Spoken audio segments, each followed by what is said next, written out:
大家好，欢迎来到月光中文故事。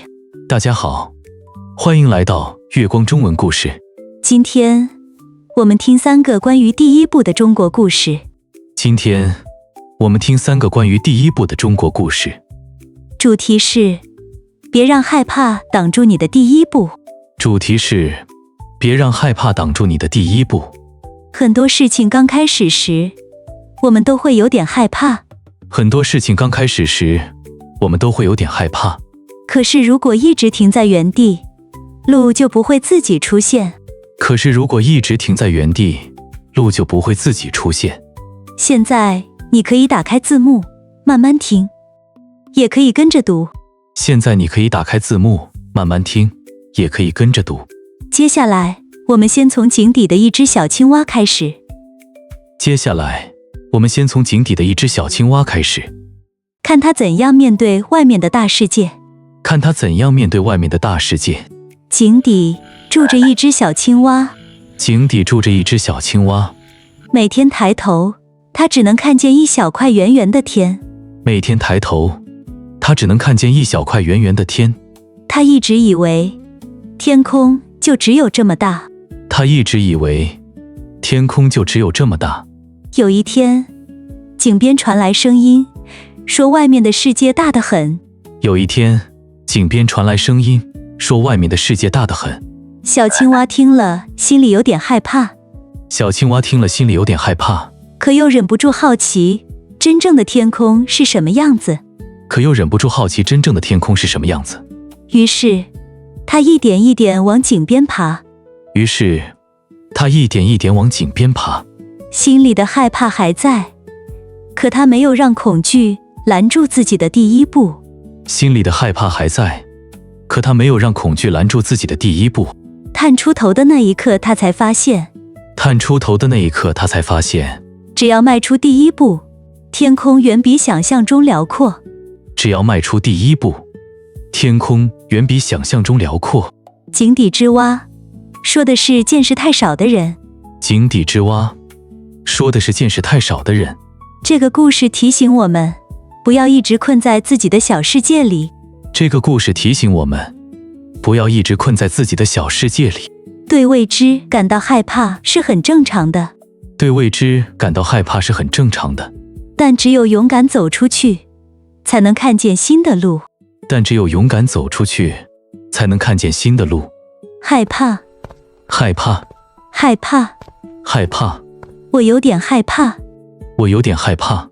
世界，世界，世界，世界。外面的世界很大。外面的世界很大。天空，天空，天空，天空。天空很蓝。天空很蓝。第一步，第一步，第一步，第一步。我想走出第一步。我想走出第一步。天空中飞着一只鸟。天空中飞着一只鸟。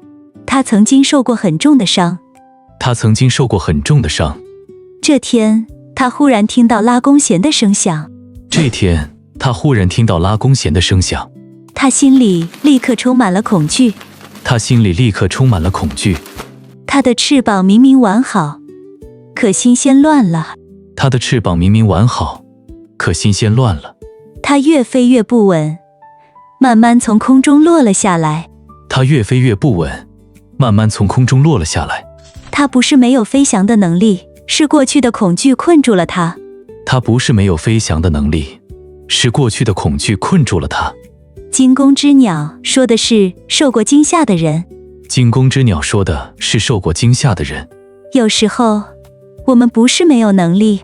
有时候，我们不是没有能力。我们只是太害怕再失败。我们只是太害怕再失败。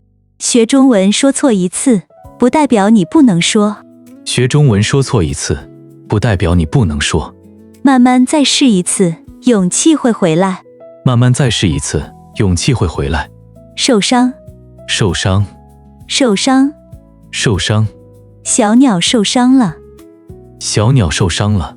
声音，声音，声音，声音。我听到声音。我听到声音。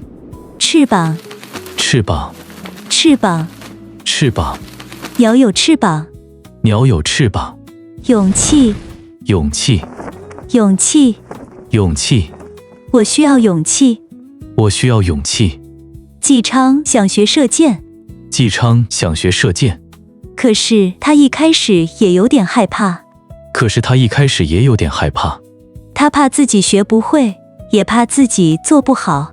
他怕自己学不会，也怕自己做不好。老师没有马上让他射箭，老师没有马上让他射箭，老师只让他先看一个小目标。老师只让他先看一个小目标。这一步很小，但纪昌认真开始了。这一步很小，但纪昌认真开始了。他每天练一点，心里也慢慢不怕了。他每天练一点，心里也慢慢不怕了。后来他才明白，第一步不用很大，只要真的开始。后来他才明白，第一步不用很大，只要真的开始。纪昌学社告诉我们，不要害怕开始得太小。纪昌学社告诉我们，不要害怕开始得太小。一个小练习也是一种第一步。一个小练习也是一种第一步。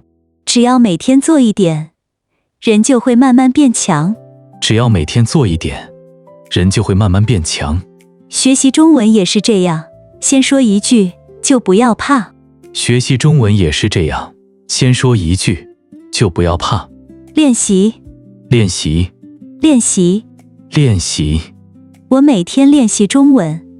我每天练习中文。目标，目标，目标，目标。我的目标很小。我的目标很小。专注，专注，专注，专注。他很专注。他很专注。变强，变强，变强，变强。我慢慢变强。我慢慢变强。这三个故事讲的都是第一步。这三个故事讲的都是第一步。井底之蛙，怕陌生的世界。井底之蛙，怕陌生的世界。惊弓之鸟，怕过去的伤。惊弓之鸟，怕过去的伤。纪昌也怕学得慢，学不会。纪昌也怕学得慢，学不会。不用等完全不怕了再走，先迈出小小的一步就好。不用等完全不怕了再走，先迈出小小的一步就好。学中文也是一样。学中文也是一样。不用总担心说错，先开口说一句就已经很好。不用总担心说错，先开口说一句就已经很好。你第一次开口说中文时是什么感觉？你第一次开口说中文时是什么感觉？请用中文写一句话。请用中文写一句话。今天的故事就到这里。今天的故事就到这里。谢谢你耐心听完。谢谢你耐心听完。你看，敢走出第一步就已经很了不起啊！你看，敢走出第一步就已经很了不起啊！喜欢这个故事的话，欢迎点赞、订阅、留言告诉我。喜欢这个故事的话，欢迎点赞、订阅、留言告诉我。晚安，我们下个故事再见。晚安，我们下个故事再见。